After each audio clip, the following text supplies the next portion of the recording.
Okay, thank you. And thank you so much to the organizers for this invitation. And it's really a pleasure to be here to share some perspectives from a topic I'm very passionate about, international law. And I'm speaking today in my personal capacity and not on behalf of any institution, but I'm speaking from my experiences in various international organizations in The Hague, in New York, Geneva, and elsewhere. So I want to share some thoughts today on how contemporary international law might be a source of inspiration and might give us some insights in terms of what it is to be human in the 21st century and how we might define our common future together. So today it's a truism, it's very well known that we live in an interconnected world. Our personal lives, our families, businesses are connected to multiple countries at the global level. Just by using the internet, for example, we can be connected to jurisdictions around the world. However, despite this reality, the general public around the world doesn't necessarily know the fundamental tenets of the international legal system, and international law remains something quite remote to ordinary citizens.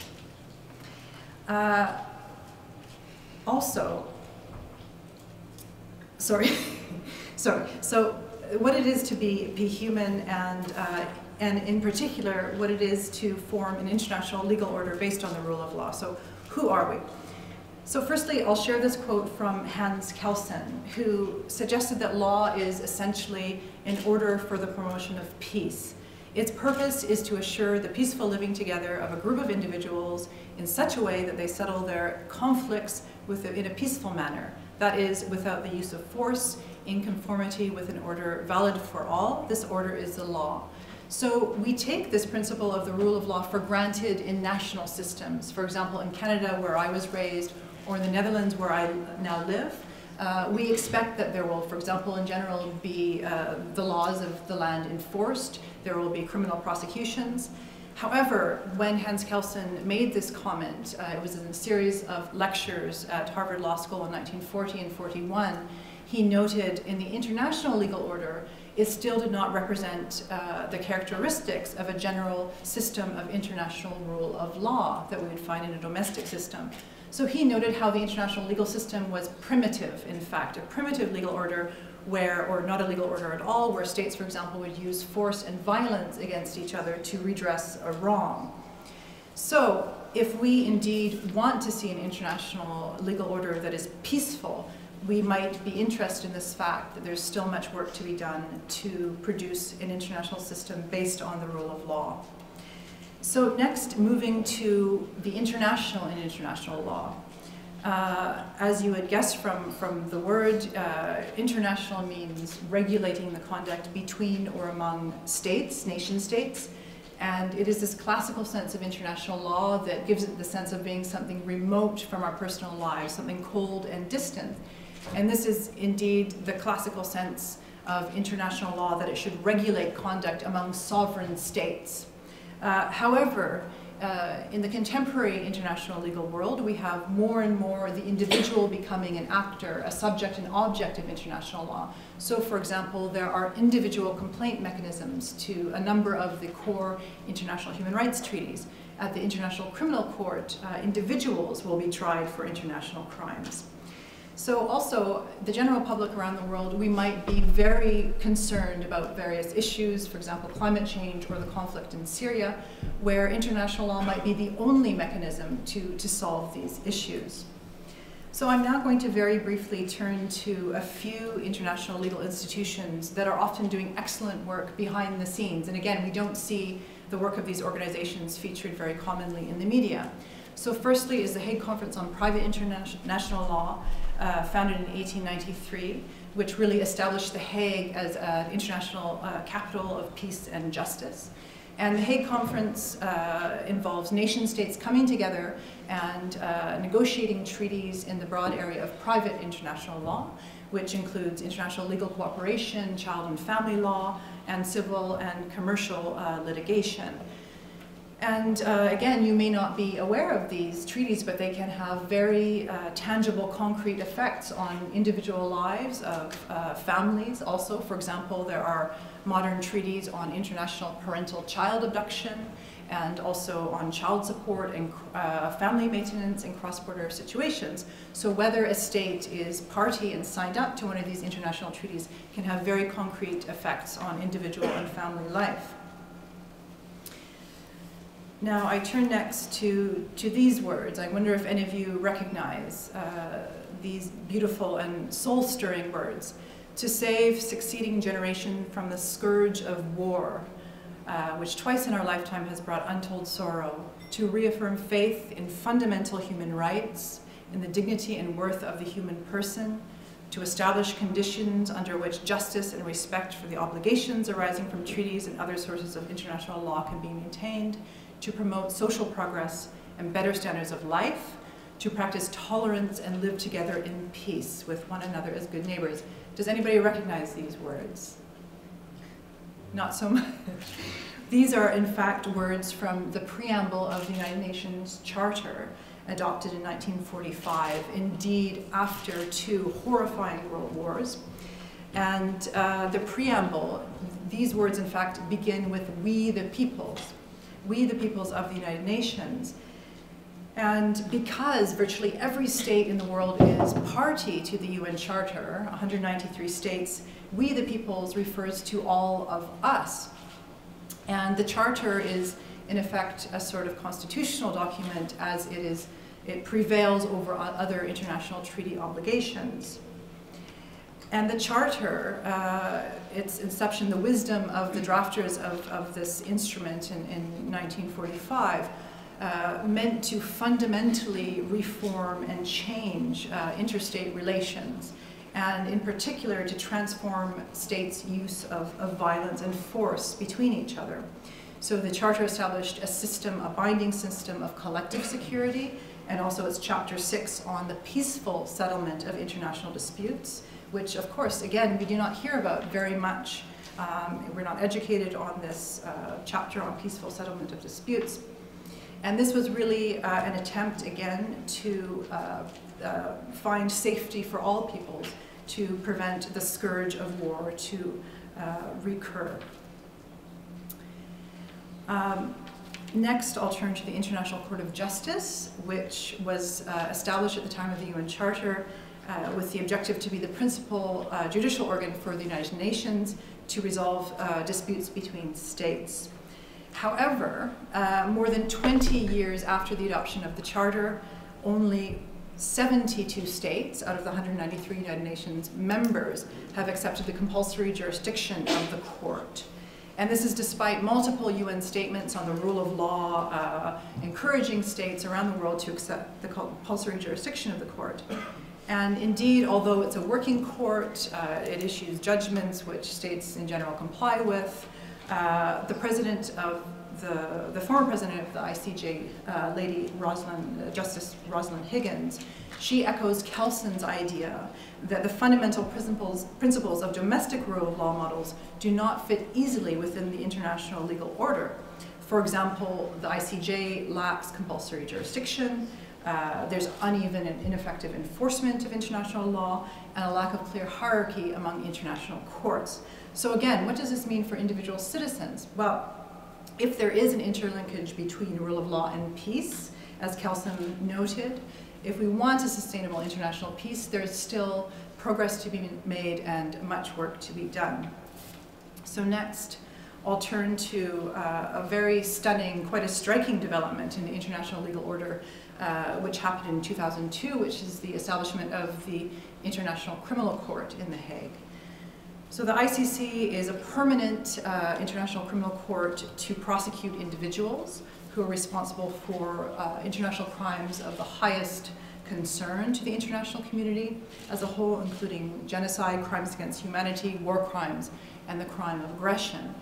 So in response to the crimes and the atrocities committed in the course of the 20th century after the Second World War, you might be familiar with the two tribunals, the Nuremberg and Tokyo tribunals that were established to try war criminals.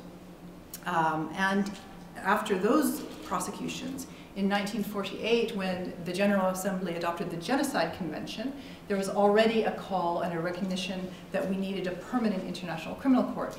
However, it wasn't until the 1990s when, with the former Yugoslavia and Rwanda atrocities, that the UN Security Council stepped in and provided for 2 ad hoc tribunals to address those situations, and then that helped to catalyze a convening of states to negotiate the Rome Statute to establish the International Criminal Court in 1998. So this institution has a bit more momentum than the ICJ, and there are today 124 countries which have accepted the Rome Statute of the International Criminal Court. And countries are engaged from around the world. For example, 34 of those countries are African states, 19 Asia Pacific, Eastern Europe, Latin America, Western Europe, etc.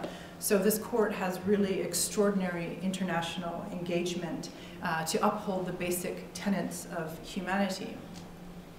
So lastly, my final example I'll share with you today is the recent adoption of the Sustainable Development Goals, which were unanimously adopted by every country in the world that's a member of the United Nations, all 193 in 2015. And these goals also contain detailed 169 targets. And these goals are extraordinary. As you see, the breadth and diversity of the goals, and they're trying to get at the roots of poverty in a global collaborative effort. And not only do the goals seek to eradicate poverty, but to build economic growth in a sustainable fashion, but also address issues of social inclusion like health, education, social protection, and job opportunities. And one of the mottos with the goals is that no individual should be left behind, that these should work for all societies across the world, and they apply to countries no matter what their state of economic development is. So just to give you a sense of some of the texture of some of the goals and targets, and as we're at an institution of higher learning, I'll just focus for a minute on a few of the targets under Goal 4, Quality Education. So this goal and targets mandate that states will ensure that all girls and boys complete free, equitable, and quality primary and secondary education, that all girls and boys have access to quality early childhood development care and primary education, that all women and men have access to affordable and quality technical, vocational, and tertiary education, including university, so the full range of education across an individual's life cycle. And lastly, this target, which I find particularly inspiring, to ensure that all learners, and again, that's all of us, all around the world, all of us are learners by nature, that we all acquire the knowledge and skills needed to promote sustainable development, including through education for sustainable development, human rights, gender equality, promotion of a culture of peace and nonviolence. Again, you see the echoing of the key tenets of the UN Charter, global citizenship, and appreciation of cultural diversity and culture's contribution to sustainable development. So the goals here show a full circle with a call to civic duty and formation of our shared values together. So I don't know how you feel about these goals, if you're familiar with them and those targets, for example, but I find that these goals are incredibly idealistic as well as ambitious. And if we imagine how the world would be transformed if any of these goals were met by 2030, or even just those targets under education, we would see a transformed world. So everybody is supposed to be engaged in implementing these goals, including governments have primary responsibility, but also the private sector, civil society, and also individuals, people like you and I. So in sum, what does international law, modern international law, say about being human in the 21st century? So firstly, we are all stakeholders in the international legal order, whether we are fully aware of it or not. We are named and we're invited to be involved and to contribute. We are all part of the process also of the further development of the international order based on the shared values which we define, we the peoples. And indeed, in the lead up to the SDGs, there was a broad consultation with civil society groups. And we all, by default, because of our interconnection globally, we have a stake in the success or the imperfections of the international legal order. And I would argue that our predecessors, as you see here, Tobias Asser, who was fundamental to establishing the Hague Conference in 1893 and inaugurating The Hague as a city, an international legal capital and a city of peace and justice, and Eleanor Roosevelt, who was instrumental in finalizing the Universal Declaration of Human Rights. I would argue that there are very compelling ideas and extremely strong foundations upon which the current international system rests. And the foundations are the result of collaborative efforts and great collective exertions over many years. So all of these international treaties, the institutions, the ongoing work behind the scenes show our cooperative nature as human beings, and they signal the human capacity, the very strong human capacity for collaboration. And indeed, Gandhi made the comment that often it is vastly, grossly overlooked, our capacity as humans for collaboration and these social bonds of love. We tend to focus on the conflict, but we actually have incredible capacities for collaboration despite great human diversity. So lastly, I will end with this beautiful image of the Peace Palace in The Hague, which houses the International Court of Justice and other key international institutions.